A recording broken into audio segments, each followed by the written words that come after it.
An overhead shot of a 17-year-old girl in men's silver plate armor, standing before the massive gates of a besieged city. Smoke rises in the background. Imagine you're a teenage girl. You've never held a sword. You've never been to school. You've spent your entire life in a tiny village, tending to sheep and sewing with your mother. But right now, you're sitting on a massive white warhorse. An entire army of grizzled, battle-hardened soldiers is looking at you for orders.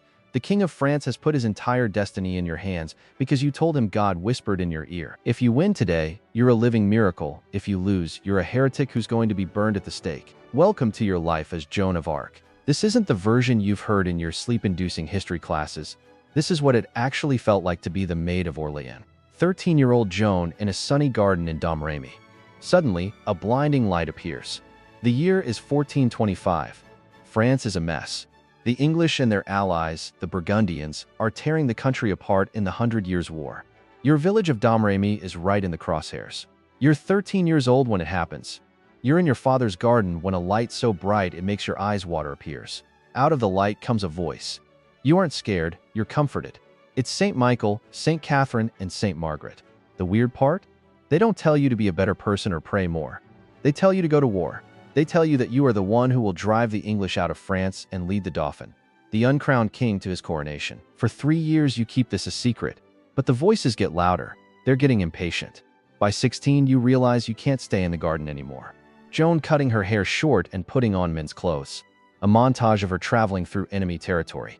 You have to get to the Dauphin, Charles VII. But he's 300 miles away, hiding in a castle behind enemy lines. First, you have to convince a local commander that you aren't crazy. You tell him your prophecy. He laughs and tells your cousin to take you home and give you a good beating. You don't leave. You wait. You gain the support of the locals until he finally gives in and grants you an escort. To survive the trip, you do something scandalous for the 1400s. You cut your hair into a bob and put on men's tunics and hose. It's for protection, but later, this one choice will be used to kill you. You finally reach the royal court at Chinon. Charles is skeptical. Legend says he hides in the crowd of nobles to test you. You walk right past the men in fancy robes and kneel before the real king. You whisper something in his ear that makes his face turn white. Whatever you said, it worked. He gives you an army. Joan leading a charge at Orléans. An arrow hits her between the neck and shoulder. Before you head to the front, you need a weapon. You tell the king's men to go to the church of St. Catherine and dig behind the altar. They find a rusted sword buried there, just like you said they would. You arrive at the siege of Orléans. The French have been losing for months. You show up with your banner and everything changes. You aren't just a mascot, you're at the front of every charge. Here's the weird historical detail. You actually hate the violence. You never kill a man with your sword. You carry your banner instead because you don't want to use your blade. Then disaster. In the middle of the battle, an English arrow pierces your armor, sinking deep into the flesh between your neck and shoulder. You fall. The English cheer, they think the witch is dead. But you don't die. You pull the arrow out of your own body, pray for a few minutes, and lead the final charge that wins the city. In 4 days, you did what the French army couldn't do in half a year. The coronation of Charles VII in Reims, followed by Joan's capture at Compiègne. You've done the impossible. You lead Charles through enemy territory to the city of Reims, and you stand by his side with your banner as he is finally crowned King of France. You've fulfilled the prophecy. But the king is getting nervous. You're too popular. You want to keep fighting to take back Paris, but he wants to negotiate. He stops supporting you. In 1430, during a minor skirmish at Compiègne, you're the last one to retreat, staying behind to make sure your men get to safety. The drawbridge is raised too early. You're trapped outside the walls. A Burgundian soldier pulls you off your horse. You're a prisoner. And the king you crowned? He doesn't offer a single cent to ransom you. A dark, damp prison cell.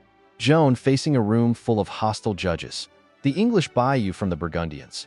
They can't just execute a prisoner of war, so they put you on trial for heresy. They want to prove that your voices were actually demons. You're 19 years old, exhausted, and chained to a wooden block in a cell. You're facing dozens of the most educated lawyers and priests in the world.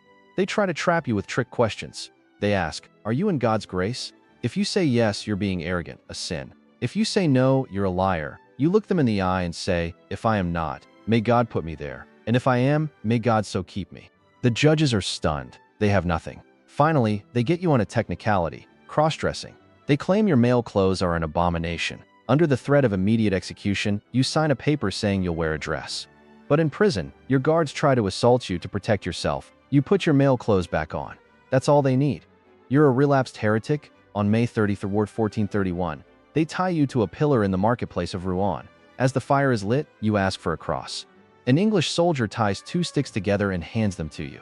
You hold it to your chest and scream, "Jesus," until the smoke takes your breath. The aftermath? The executioner was terrified. He said, "We have burned a saint." 20 years later, the Pope cleared your name. 500 years later, you were made a saint. You were a peasant girl who changed the map of Europe before you were old enough to vote. Because in the end, you didn't just study history, you were history.